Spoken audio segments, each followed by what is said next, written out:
ঠাকুমা বলতেন, দাদা, খুব বেশি তো আর বাঁচবো না এখন, তাই সাধ্য মতো আলগা দিয়ে থাকি।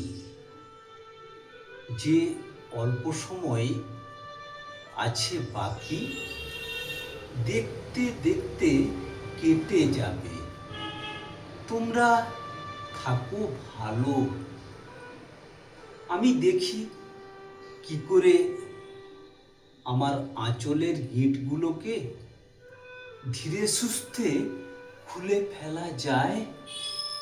যখনই বলতেন, বড় নম্র একটি আলো ভেসে উঠত শান্ত দুটি অনচ্ছল চোখের জানালায়।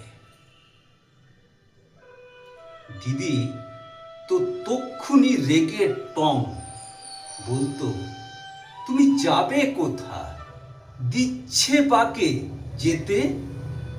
আমি চাইছি গল্প শুনতে, আমি চাইছি খেতে। নাড়ু, বড়ি, আম কাসুন্দি খেয়ে দিব্যি আছি। বুঝলে তো ঠাকুমা? তুমি বাজে কথা বাদ দিয়ে বরং গল্প বলো, কিংবা সেই বিখ্যাত লাউয়ের ঘন্ট রাঁধো মুগ ডাল ছড়িয়ে।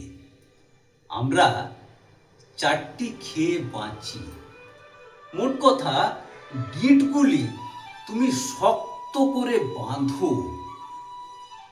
ঠাকুমা বলতেন, দিদি, যে লোকটা সব কিছু ছেড়ে একা চলে গেছে, তার কথা যে বড্ড মনে পড়ে।